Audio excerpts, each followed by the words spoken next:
You were taught that being good would protect you, that kindness would earn you respect, that honesty would build trust. Every single one of those beliefs was designed to make you controllable. And the moment you realize that, everything changes. Most people live their entire lives inside a script they didn't write, following rules that benefit everyone except them. They smile when they're angry, they give when they're empty, they stay silent when they should speak, and then they wonder why people walk over them. This isn't about morality. This is about power. And power doesn't care what you were taught in school.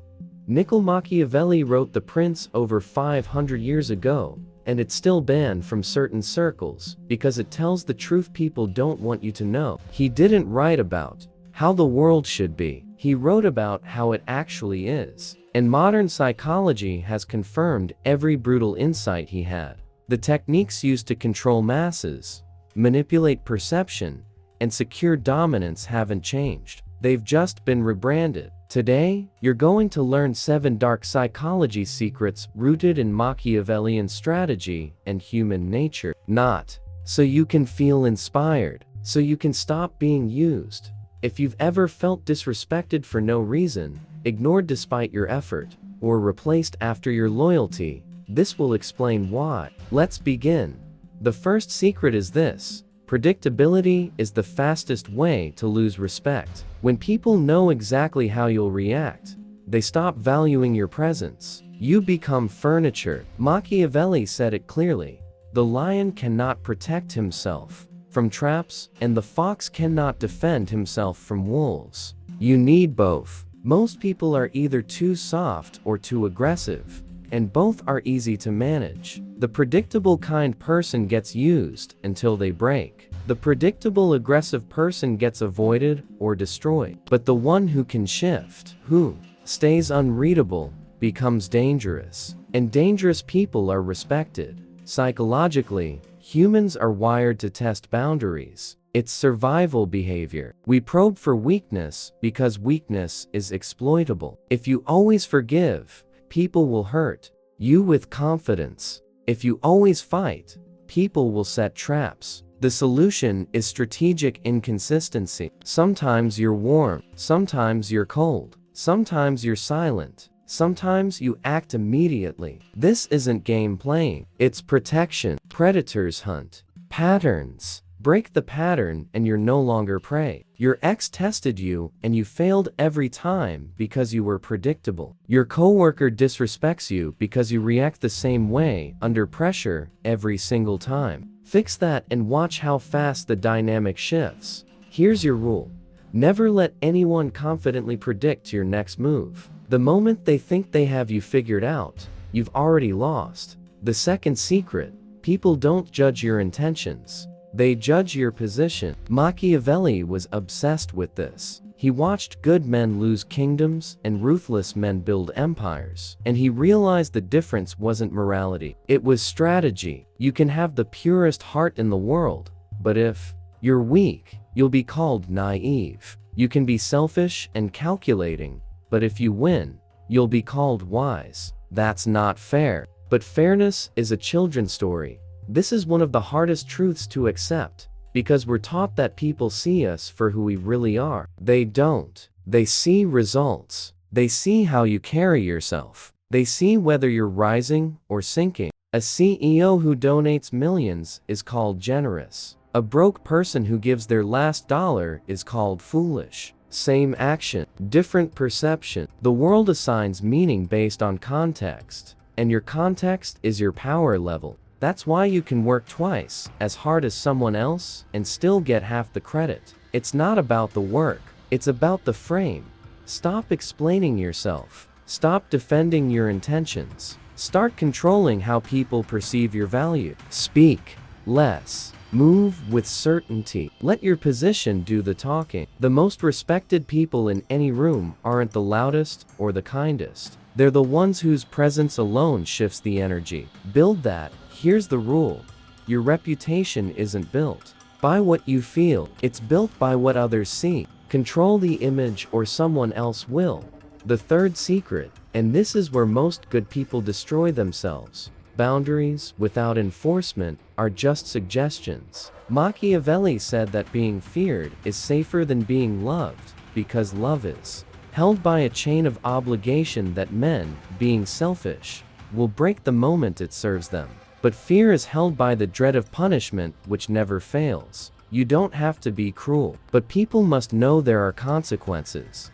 Most people announce boundaries like they're making a wish. They say what they won't tolerate, and then they tolerate it anyway. That doesn't make you compassionate. It makes you a target. Every time you let someone cross a line without response, you teach them the line doesn't exist. Your friend shows up late constantly. You say it bothers you. They do it again. You accept it. Now, the boundary is gone. Your boss overworks you. You complain privately but stay late anyway. The boundary was never real. Enforcement is the only language power understands. This doesn't mean you explode at every violation. It means you act calmly, immediately, strategically. Someone disrespects you, you remove access. Someone wastes your time, they lose your availability. No anger, no explanation, just consequence. That's how respect is built. Not through what you say, through what you do when your word is tested. The people who respect you most are the ones who've seen you enforce your standards without hesitation. Here's your rule. A boundary without consequence is just noise. Enforce once, and you'll rarely need to enforce again. Listen carefully. This next part separates the weak from the powerful. The fourth secret is that silence is more dangerous than argument. Machiavelli understood that the ones who talk the most reveal the most, and the ones who stay quiet control the room. Psychologically, silence creates a vacuum. People will rush to fill it, and when they do, they expose themselves, their insecurities, their intentions, their strategies. Most people are terrified of silence, so they talk, they explain, they justify, they negotiate against themselves. You've done this. Someone accuses you of something, and you immediately defend yourself with 10 reasons why you're right. Now, you look weak. You've given them your logic, your emotions, your position. All they had to do was stay quiet, and you handed them everything. The skilled manipulator barely speaks. They ask a question, then wait. They make a statement, then observe. Your reaction tells them how to control you. This works in every situation. Negotiations, conflict, relationships, interviews. The one who can sit in silence without flinching has the advantage, because silence forces the other person to show their hand first, and once they do, you know exactly how to respond. Most arguments are won before a single word is said. It's the frame, the calm, the refusal to react. Your ex tried to provoke you, and when you stayed silent, they panicked. Your boss made an unfair comment, and instead of arguing, you nodded and walked away. Now, they're the one feeling uncertain. Silence is not passive. It's the most aggressive move you can make when used correctly. Here's the rule. Let them talk. Let them assume. The less you reveal, the more power you hold. The fifth secret is brutal, but you already know it's true. Loyalty is a transaction, not a virtue. Machiavelli said that friendships obtained by payments may be lost when payment stops. Modern psychology calls this reciprocity bias. You are valued not for who you are, but for what you provide. And the moment your value drops, so does the loyalty around you.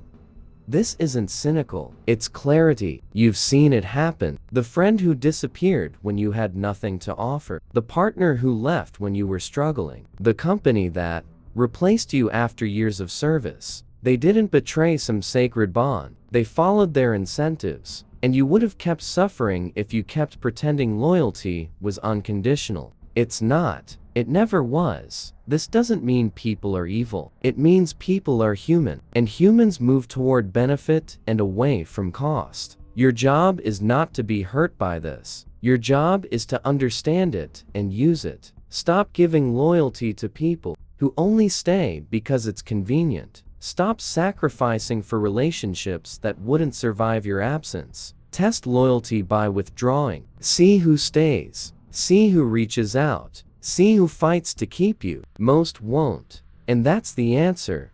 The people worth your loyalty are the ones who prove theirs first. Not with words, with time, with action, with consistency when you had nothing to gain them. Everyone else is just along for the ride. Let them go. Here's the rule: loyalty is earned in scarcity, not abundance. If they wouldn't stay when you're low, don't keep them when you're high. The sixth secret, and this is the trap nobody sees: emotional reactions are designed to make you lose. Machiavelli was ruthless about this. He said the one who becomes a prince through the favor of the people must keep them friendly, which is easy because they ask nothing but not to be oppressed. But the one who becomes prince against the people must always live in suspicion. Control is about emotion regulation. Yours, not theirs. Here's what happens. Someone insults you. You react. Now, they control you. Someone manipulates you. You get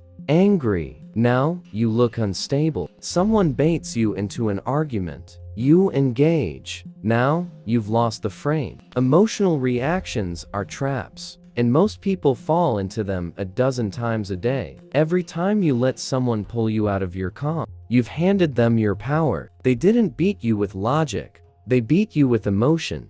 This is why the calmest person in the room is always the most dangerous. Not because they don't feel, but because they don't let feelings make decisions. Anger clouds judgment. Fear makes you predictable. Guilt makes you controllable. Shame makes you silent. Every strong emotion has been weaponized against you at some point in your life. And it worked because you didn't see it coming. The shift happens when you start observing your emotions instead of obeying them. You feel anger. You don't act on it. You feel fear. You move anyway. You feel guilt. You question whether it's justified. You start treating your emotions like data, not commands. That's when manipulation stops working. That's when people realize they can't move you anymore. Here's the rule: the one who stays calm holds the power. Let them lose control. You stay still. Now, you understand the game. You've seen how predictability kills respect, how perception matters more than intention, how boundaries mean nothing without enforcement, how silence outplays argument, how loyalty follows value, not virtue, how emotional control is the ultimate weapon. But here's the seventh and final secret, and this one changes everything. Goodness without power is just permission to be destroyed. Machiavelli never said be evil. He said be effective. There's a difference. You can be kind, generous, moral, and loyal. But if you're not also strategic, strong, and willing to defend yourself, your goodness will be used as a weapon against you. The world doesn't punish bad people. It punishes weak people, and it rewards those who understand how to move through it without breaking. This is the line most people can't walk. They think they have to choose: be good and get used, or be ruthless and lose yourself. That's a false choice. The truth is you can have standards and enforce them. You can be loving and set boundaries. You can be honest and still play the game. Machiavelli's message was never abandon morality. It was never enter a fight unarmed. You've been taught that being dangerous is wrong, that protecting yourself is selfish, that standing your ground makes you the villain. And because of that teaching, you've spent years being drained, overlooked, disrespected, and discarded by people who had no problem using your goodness as weakness. That ends now, not by becoming cruel, but by becoming untouchable. The most powerful people you'll ever meet aren't the loudest or the meanest. They're the ones who move in silence, who set terms without announcing them, who help when it's aligned and walk away when it's not, who love deeply but never desperately, who give freely but never from emptiness. These are the people who win, not because they're better, but because they refuse to be controlled.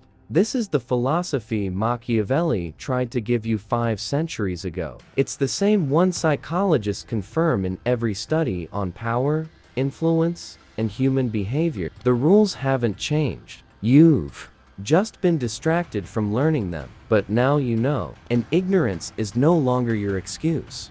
From this point forward, you have a choice. You can go back to pretending the world runs on fairness and good intentions, or you can accept how power actually works and start moving accordingly. One path keeps you safe and small, the other makes you respected and dangerous. The decision is yours. If this made you uncomfortable, good. It means you're waking up. It means the script you've been living by is starting to crack, and that crack is where your power lives. Type "I choose strategic strength" in the comments if you're ready to stop being used and start being respected. Not for me, for yourself. Because declaring it makes it real.